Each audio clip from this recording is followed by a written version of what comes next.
అందరికీ నమస్కారం friends, welcome back to my channel SS study circle. Eenadu పేపర్లో వచ్చేటువంటి ముఖ్యమైన కరెంట్ అఫైర్స్ అనేది ప్రతిరోజు కూడా మన ఛానల్లో అయితే డిస్కస్ చేస్తున్నాం. 2026 ఫిబ్రవరి 21వ తారీఖు సంబంధించినటువంటి ముఖ్యాంశాలు అయితే చూద్దాం. దీనిలో మొదటి అంశం వచ్చి ఏఏ ఇంపాక్ట్ సమ్మిట్లో 8 ఏళ్ల బాలుడు.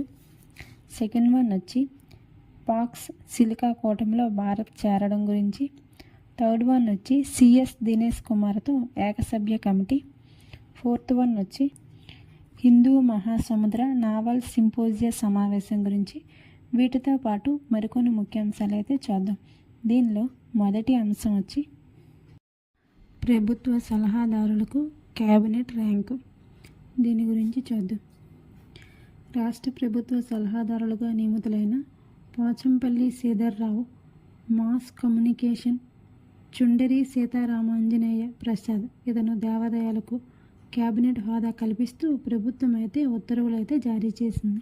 సో ఇంపార్టెంట్ గుర్తుపెట్టుకోండి. వీరు ప్రభుత్వ సలహాదారులకైతే క్యాబినెట్ ర్యాంక్ అనేది కల్పించడం జరిగింది. సో ఇంపార్టెంట్ గుర్తుపెట్టుకోండి. నెక్స్ట్ అంశం వచ్చి ఏఐ సదస్సులో 8 ఏళ్ల బాలుడు. దీని గురించి చూద్దాం. ఏఐ ఇంపాక్ట్ సమ్మిట్లో 8 ఏళ్ల ఓ బుడతడైతే ప్రత్యేక ఆకర్షణగా అయితే నిలిచాడు. ఇతను సదస్సులో అతి పిన్న కీనోట్ స్పీకర్గా అయితే నిలిచి అందరినీ కూడా ఆశ్చర్యపరచడమే కాకుండా Google CEO Sundar Pichai, open AI CEO Sam ఆల్ట్మన్లతో అయితే ఇతను కూడా భేటీ అయ్యాడు. ఈ చిన్నారి పేరు రణ్వీర్ సచ్దేవ. ఇతను ఢిల్లీకి చెందిన వ్యక్తి. ఒక పాఠశాల అయితే చదువుతున్నాడు.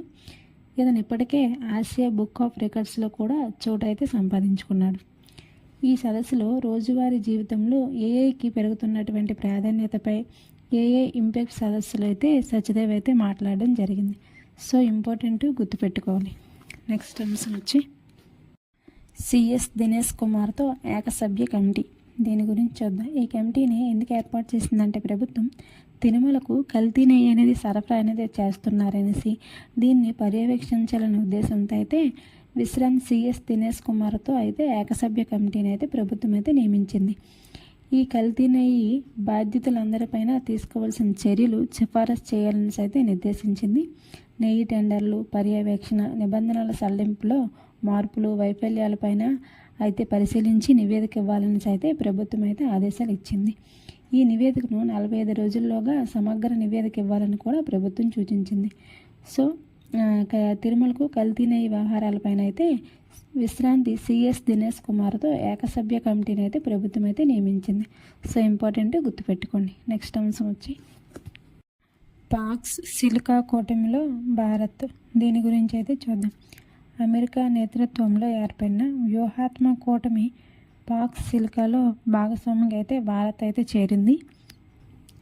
ఢిల్లీలో జరుగుతున్న ఏఐ ఇంపాక్ట్ సమ్మిట్లో జరిగిన ఓ కార్యక్రమంలో అయితే ఈ సంబంధిత ఒప్పందాలపైన అయితే సంతకాలు అయితే చేయడం జరిగింది.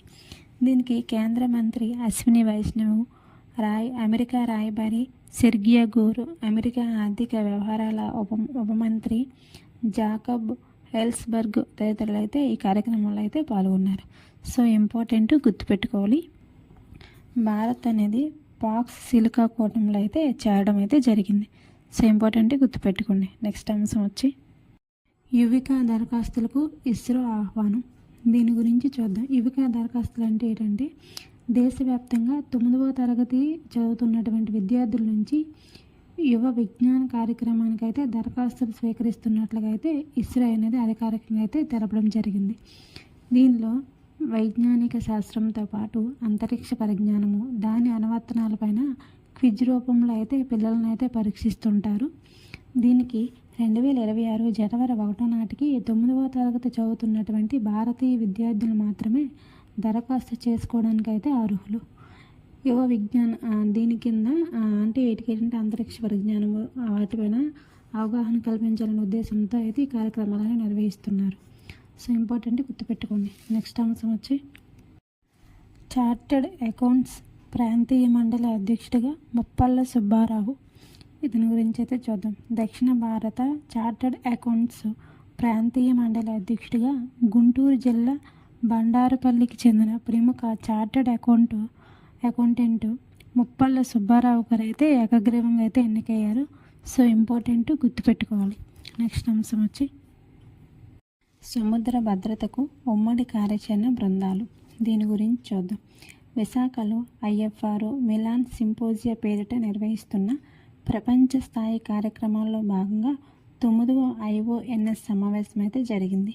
దీనిలో సముద్ర భద్రత, సమాచార మార్పిడి, విపత్తుల్లో ఉపశమన చర్యలు, పరస్పర సహకారంపై ఉమ్మడి కార్యాచరణ బృందాలను ఏర్పాటు చేయాలని హిందూ మహాసముద్ర నావల్ సింపోజియా సమావేశంలో అయితే కీలక నిర్ణయం అయితే తీసుకుంది. దీనికి హిందూ మహాసముద్ర తీర దేశాలకు ప్రాతినిధ్యం వహిస్తున్న 33 దేశాధినేతల, నావికాదళ అధిపతులు, సముద్ర భద్రతా సంస్థల ఉన్నతాధికారులు కూడా ఈ కార్యక్రమానికి అయితే హాజరయ్యారు. అట్లాంటిక్ నుంచి పసిఫిక్ వరకు విస్తరించిన హిందూ మహాసాగర ప్రాంతాల్లో సముద్ర సహకారము, భద్రతను బలోపేతం చేయడమే లక్ష్యంగా అయితే పనిచేయాలని అయితే నిర్ణయించారు. దీనికి 16 ఏళ్ల తర్వాత ఈ సింపోజియాకి అధ్యక్షత పదవిని అయితే భారత్ అయితే చేపట్టనుంది. 2008 నుంచి 2010 వరకు కూడా భారత్ అయితే దీనికి అధ్యక్ష పదవిని అయితే చేపట్టింది. రాయల్ నేవీ నుంచి IONS అధ్యక్ష పదవిని భారత navy chief admiral Dinesh Kumar Tripathi గారు అయితే స్వీకరించారు. ఇతను ఈ అధ్యక్ష బాధ్యతలు అయితే చేపట్టనున్నారు. దీనిలో ఫిలిప్పైన్స్ను పరిశీలక దేశంగా కూడా చేర్చడం జరిగింది. సో ఇంపార్టెంట్ గుర్తుపెట్టుకోవాలి. మన భారత్కు హిందూ మహాసముద్ర నావల్ సింపోజియా సమావేశానికి అయితే అధ్యక్షత భారత్ అయితే 16 ఏళ్ల తర్వాత అయితే దీనికి అధ్యక్షత వహిస్తుంది.